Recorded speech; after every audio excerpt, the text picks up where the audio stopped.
Hi friends, I'm Santosh. Now I'm going to demonstrate how to create iSCSI storage and how to access iSCSI storage and how to manage VMFS storage. To do this configuration part, you can select web client or vSphere client. For this lab, I am using vSphere client because it is easy to find the options and it is easy to configure the storage part. And to install vSphere client, the prerequisites are to install single sign-on, inventory service, and vCenter server should be installed. And remember, .NET 3.5 must be installed to use this vSphere client tool. So I have already installed vSphere client. This is my vCenter server and the computer name is vCenter and the domain name is santosh.com and the IP address I have assigned is 10.1.10.50. Now this is the tool which I have installed vSphere client, and I have logged in with administrator@vsphere.local and I have assigned password. So in the home page, if you observed, click on data stores and data store clusters. You can see here data store 1, data store 11, LUN01, LUN02, SANVOL.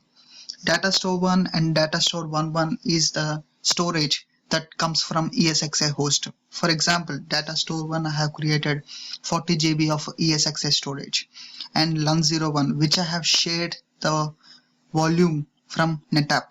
In NetApp data on tap we have created 72 GB of storage. In that NetApp, if you see here, this is the storage, NetApp storage. If you click on aggregates, I have created 15 GB of aggregate, but in data on tap I have created 72 GB, but for this lab I have created just for 15 GB.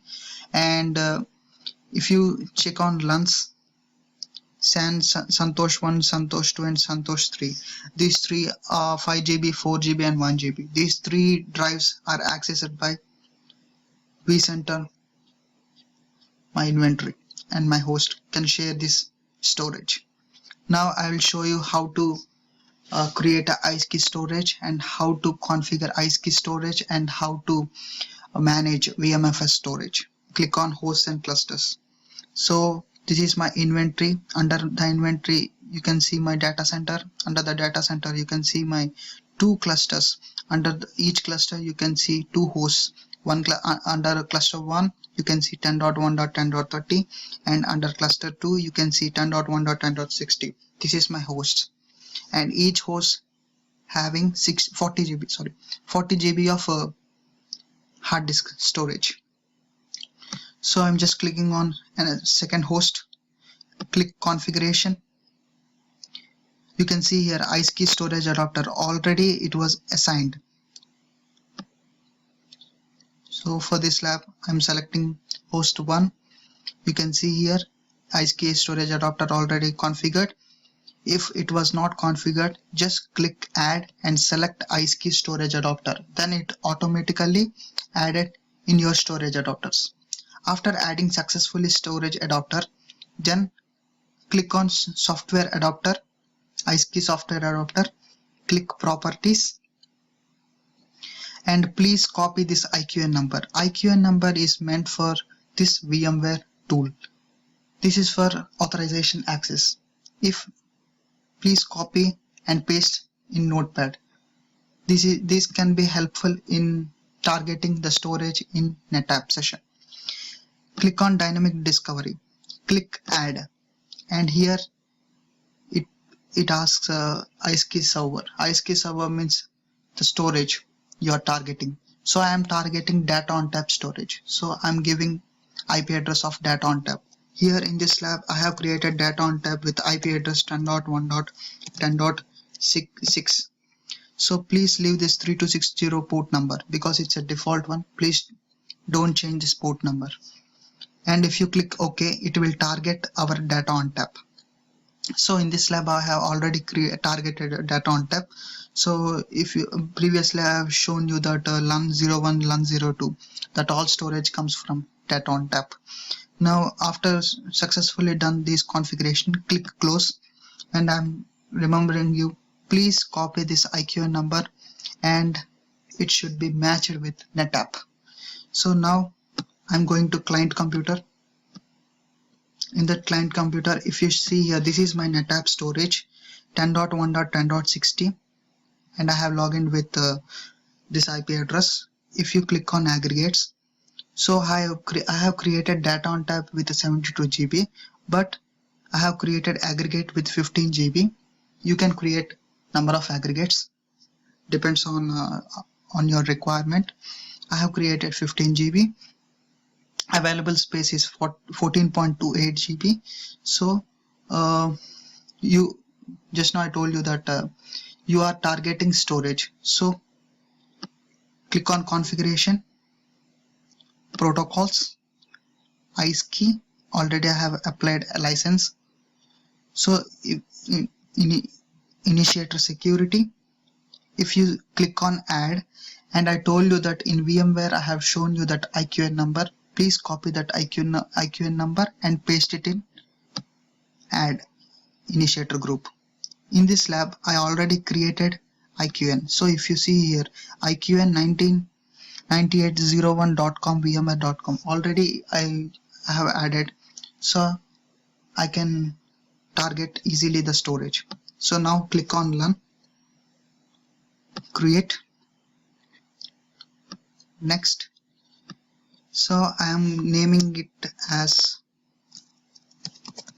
personal, and I am giving a 2 GB. Remember, 1 GB it's not enough to target, so I'm suggesting you please give 1.5 GB at least. Select in provision, click next. Aggregate 1 you have to target, because I have created aggregate with 15 GB. Obviously the volume which I have created can be stored in aggregate 1. Click next. Show all initiator. So this is my initiator which I have created, iqn.19vmware.com. click next, click next. You can see your finish. So it was successfully created. Now I will check whether it was targeted successfully or not. If you see here previously also, you can see total 3 paths are there.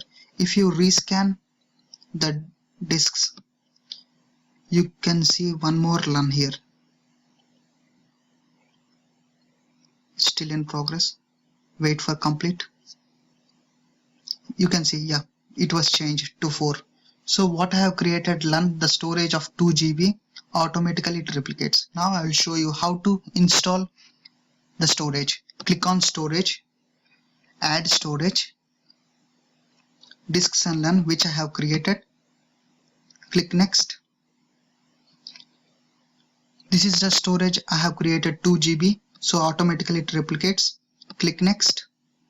VMFS S3 should be selected. VMFS 5 should not be selected because it's not support to 5.5 version. So I am selecting VMFS 3. Click next. Next. I am naming it as Santosh. Click next. Next. Finish. It's in progress. After successfully completed, you can see my storage, and you can store the data, or you can install virtual machines by using that storage. Yeah, it was successfully completed. Click on home, data stores and clusters. You can see Santosh. This is my volume which I have created, and it automatically replicates to my VMware. If you click on summary, you can see here 1.75 GB. So it was VMFS. Number of hosts connected 1. That's all. Thank you. Thank you one and all.